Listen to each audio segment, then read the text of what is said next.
Want to achieve network marketing success? Then you're in the right company. Hello, and welcome to Leave Nothing to Chance, hosted by networking marketing giant John Solitaire. Learn everything you need to know about the network marketing space from somebody who's actually done it. Join us every week for front row seats as we feature some of the finest and most successful personalities in network marketing. Leave nothing to chance. Join us now.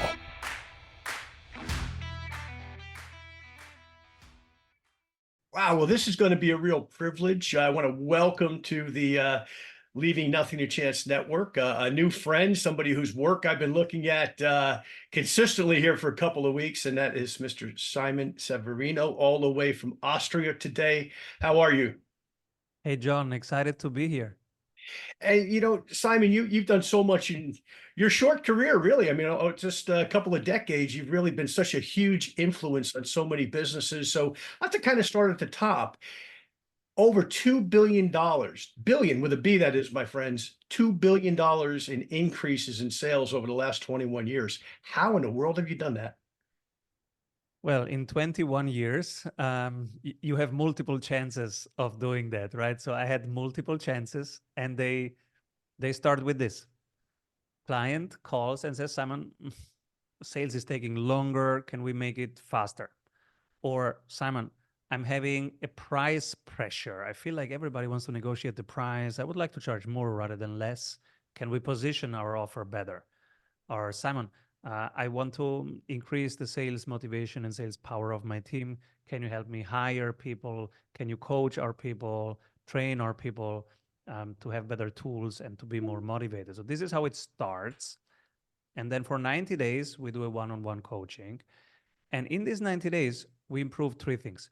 We increase by 25% the price that they can charge for the same offer, but just improving the positioning. Then we increase by 25% the frequency of their sales, meaning shortening the sales time or increasing the retainment and upsell, expansion sell. That's the second sale. And the third one is to increase the win rate. So same amount of conversations they have per week, but the win rate is higher by 25%. Now, when you have these three increases of 25% each, this compounds to plus 99% in revenue. And so over 21 years, you do this with enough hundreds of teams, it compounds to a big number. God, it's great. And that's a great formula. And it sounds a lot simpler than it is, obviously, but amazing what you've done. I've read some of your client comments as well. And this is real stuff, folks. So listen to what Simon has to say, which leads me to my second question, Simon. How to work on your business instead of in it. And I'll just give a caveat to that. It's so easy to walk into somebody else's store or business and see what you would change. But when you're in the business, you don't see those things because you're there every single day, right? And I loved when I read that, you know, what you had written about that and spoken on that, but I'd love your thoughts on how to work on your business instead of in your business. Love that you said that, because this is a question that I ask myself often. I block an hour of time in my calendar and I go for a walk, and it says executive time. And on that walk, I ask myself, if another CEO came in and took over my firm, what would they do? So you can actively look at it from that perspective. If somebody else looks at this, what do you tell them to do? What would they do, right? You are advising yourself. And it's important that you just don't work in the business alone, because if you work only on solving the client's problems, who is solving your problems? You know, you have the pricing problem, the scaling problem, the hiring problem, all these 100,000 little technical problems, legal problems, IT problems. Don't get me started, right? We have 100 problems every week as a business owner. And so if we are continuously 8 hours a day solving our client's problem, when are we solving ours? And hiring alone is a full-time job. By the way, I hate it, but I had to do it, right, to grow my business. And so I practical example, if you have to hire and you don't have time to hire, what do? You have to start delegating something. So Our process of delegating, and we teach this also, is you start writing down your business, how you do stuff. Marketing, sales, operations. How do you do marketing? Write it down. How do you do sales? Write it down. How do you do operations? Write it down. That's the first step. The second step is removing yourself from having each ownership. So you say, okay, now who owns marketing? Who owns sales? Who owns ops? So you start putting in there the first owners that are non-founder, non-yourself. And it sounds hard, but it's not that hard because you can start with freelancers and there is something written already. So the system stays, people can come in and out, doesn't matter that much. The processes are solid. And that's important because the processes stay over the next decades. So you're starting systemizing your business. You have now a playbook with SOPs, standard operating procedures. Maybe it's just 5 sentences, but that's the first step. And now that you are handing over tasks that are working already, you have now time to focus on the next higher leverage tasks, like hiring, like writing maybe a book about your method, like talking to people who can be your big affiliate partners, large platforms that can start selling your offers, referral teams, affiliate partnerships, IP lending, a franchise, making it a franchise, scaling it in different ways. This is now your job. So whenever you have solved something, we know how to do LinkedIn posts now. Write it down, hand it over, move on to the next task. Great, great. And how do you reclaim 14 hours a week of your time? You have written down marketing, ops, and sales. Now, if you think ops alone, in my case, was 50 hours a week. So ops means the client work. I'm a consultant, so I have to immerse myself into the client's problem. I have to solve them. I have to be in their spreadsheets, in their CRM, hey, let's improve the sales material. And so that alone was 50 hours per week because it's 40 plus documentation, preparation, etc. Sometimes you have even commute. So that alone was 50 hours. When I started writing down, what do I do? If I have a new client, what happens in week 0, in week 1, in week 2, in week 3? I started roughly writing it down and then started handing it over. So now training my colleagues. This is how, if you just pick one of those, marketing, sales, operations. I personally started with operations and I recommend everybody to start with operations. If it's not possible in your field, you might start with marketing rather, or with sales. But pick one of those 3 and now you write it down, you hand it over, and you have feedback loops, supervising loops, first daily, then weekly, then monthly, where you say, okay, how is it going? What's your plan to improve this? Do you need any help? So if you just do that for operations, you probably have freed up more than 10 hours per week.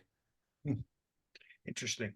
And time is money, right? Especially as we get older, because the time seems to compress as we get older. So the more time we have for the other things in our business or in our lives, the better off we are. You have a best-selling book that I can't wait to read, and it's called Strategy Sprints. Tell us about it. How long has it been out? And are all these strategies in there? Are there new ones that you are going to do in the next, strategy sprints too? I mean, tell us about the book, and also more importantly, where to get it. So it's on Amazon. It's not a bestseller. I wish it was a bestseller, but it is helping the people according to the reviews and the letters that we get and the feedback that we get. It's really helpful as a very practical tool for people. It's now getting translated into Chinese, so it seems to have some impact. And it is a practical, it's like a cookbook. It's a very practical thing. Chapter 1 is the marketing processes. If you are a business owner, how to do marketing in a way that works. Chapter 2, sales, then operations. And the last chapters are 2 chapters about hiring. Because 1 chapter wasn't enough, because hiring is so much work. It starts before you actually do the job posting, that you think about the next role and which role to hire next and what is the ideal manifestation of that role. And then the second step is the job post and interviewing them, selecting them, and onboarding them. So it's 2 full chapters just about hiring, the last 2 chapters. And each chapter is a practical cookbook. You can open it and literally do the steps and then close it and do something else. And I have it here on my desk. And sometimes if marketing is not working, I go back to the marketing chapter and I remind myself, okay, what should I do next? Oh, here it is. So let me ask you this. Now, you're a busy guy. You do triathlons competitively, I understand. And you've got 3 kids. Kids are fairly young still? 1, 5, and 8. Wow. Okay. Okay. So you're a busy dad. You're running a business. You're working in other people's businesses to help them to advance their businesses. How do you manage your day and your time to have not only those extra 14 hours, but the time for all the different hats that you have to wear on a daily basis? Delegation to software, delegation to people. This is the main thing, right? I use my calendar heavily. So there are blockers for family, for workout, for team, for business that's blocked. And it's sacred, right? And if it's a date time with my wife, that nothing can change that. That's on Friday night. And in morning is deep work, and afternoon are things like interviews and team discussions, etc. So there is a certain structure of my week. And the most important ingredient is delegation to a software and to people. It starts with writing down marketing, sales, and operations processes, and then every week handing over some of those to software and to people. That's your only chance. So let me ask you a couple of questions. Now, our listeners are primarily self-employed people, some that have a business that they work on a part-time basis, some that they work on a very serious full-time basis, primarily two markets for the most part. We've got other listeners, but two markets for the most part. One are people involved in the network marketing industry, whether they're distributors, like I've been for 41 years. I do consulting work and all sorts of other things as well. But whether they're like me and it's been a career, or whether it's something they started to say, hey, let me make that additional money that the bad economy the last few years has taken away from me, that I need just to pay the grocery bill, the light bill, etc. And then my second clientele are my second listeners are people in the insurance business. I've been involved in the insurance industry off and on for over 40 years as well. So I have a lot of people from that industry that listen. So here's my question. And once again, we have miscellaneous people. So I apologize to the people who are not in either of those careers. I know we've got other listeners, and you're all welcome to be here as well. And you can gain by Simon's incredible leadership on this question. How do they work themselves to the point where they get the discipline to really be self-employed? And what I mean by that, and I think you know what I mean, because you are and I am, and there's certain disciplines. What do they eliminate from their day or their week to put their time and focus into their respective business, whether it's a startup or even a very established business that they want to take to the next level? I use a tool for that, and I'm happy to share it with your audience. It's one of the free tools on our website. I will point them where to find it. It's called the Daily Flow. So every day I write down, this is what I'm doing, 8 a.m., 9 a.m., 10 a.m., etc. I write down my day. And in the evening, around 6 p.m., I start closing my computer. And before I close it, I review with the Daily Flow. It's asking me 2 questions, saying, Simon, which of these tasks that you did today will you delegate next? And it's saying, if you would live more intentionally and more freely, what would you do? So I quickly review that. Takes me 5 minutes. I write it down. I close the day. I write down what I'm going to do tomorrow. And then literally the day is gone. It's in the calendar and I'm moving on. Next day, I come to my desk. The daily flow is ready. So the flow of the day is already designed. I do all of that. And in the evening, I review those 2 questions again. my invitation is to everybody who is self-employed. You go to strategysprints.com, you download the daily flow, and now you do this for just 3 days. It's not much more work. It's just these 2 reflective questions. But what will happen is you will find patterns in what you do. And you will find that there are some things that you are doing that are not the highest leverage task, and probably a software or a person can do instead of you. Freelancer. This is where you will start having support, and it will make your life so much easier. And if you go, Simon, but I don't have enough revenue to have a freelancer, well, double check, because if it's a higher level task, then do it. But if it's a task that somebody else can do for 1/3 of the hourly rate that you can produce in that hour, then it's time to delegate it. Brilliant, brilliant answer. Brilliant answer. Love it, love it. And let me ask you this, Simon.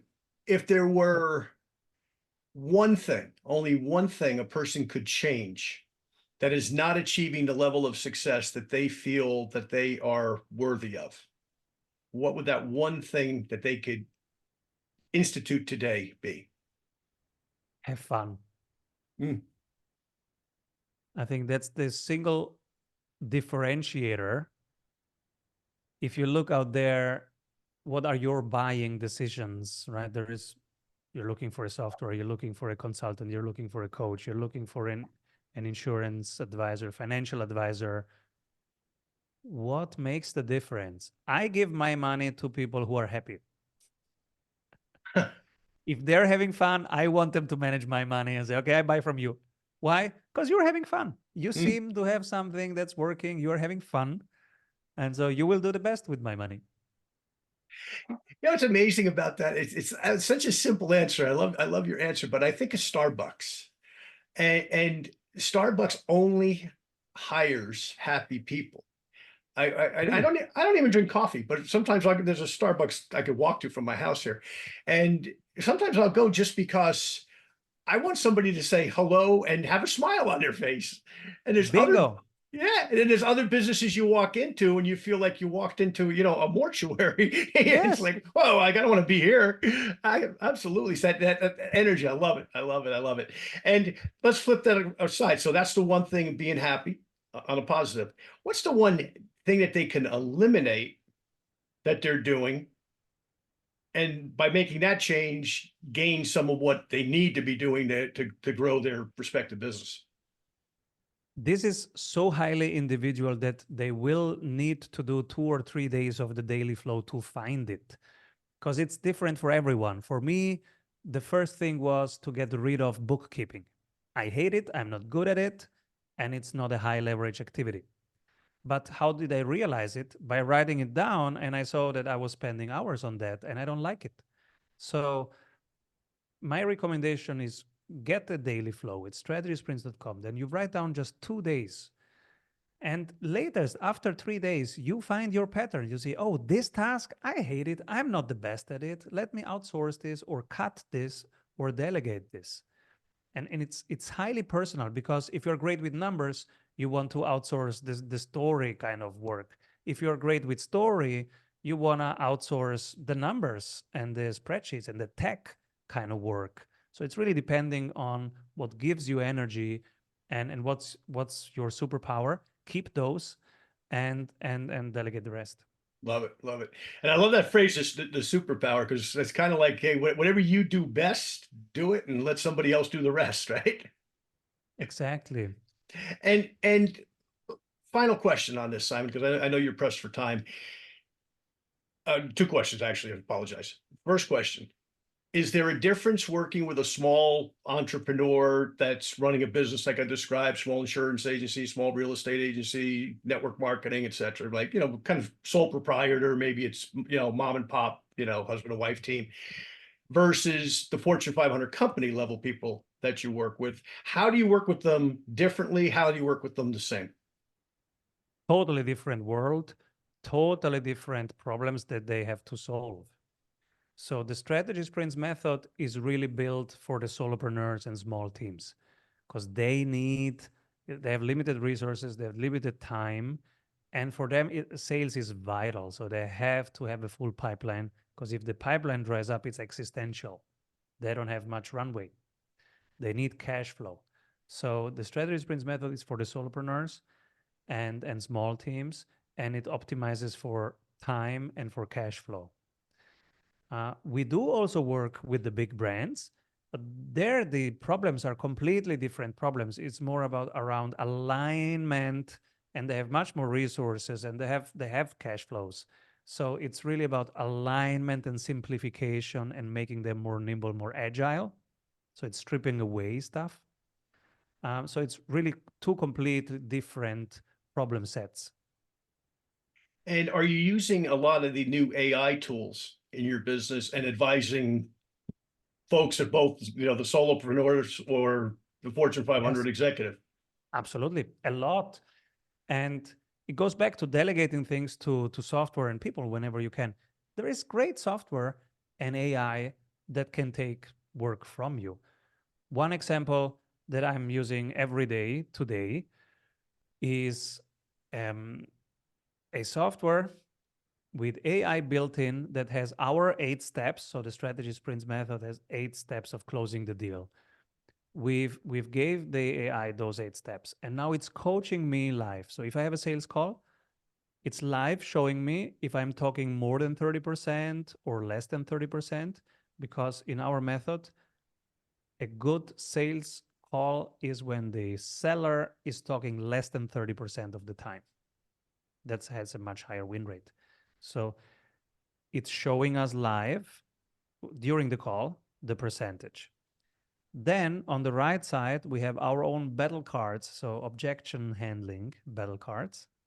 And on the left side, it's showing me the 8 steps, and if I'm skipping one, if I'm saying the price too early, for example, hey, you are at step 2, don't say price is step 6.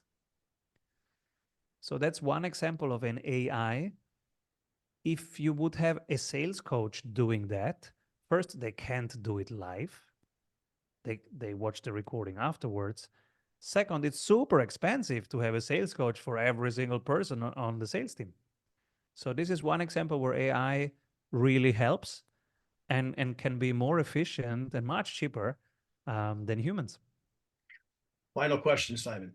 How do people reach you? Okay, so they can get strategy sprints on Amazon here in North America or Europe or wherever you're listening. English and soon to be Chinese. Any additional languages? I don't think so. For now, it's on Amazon.com. It's strategy sprints. It's coming out in Chinese.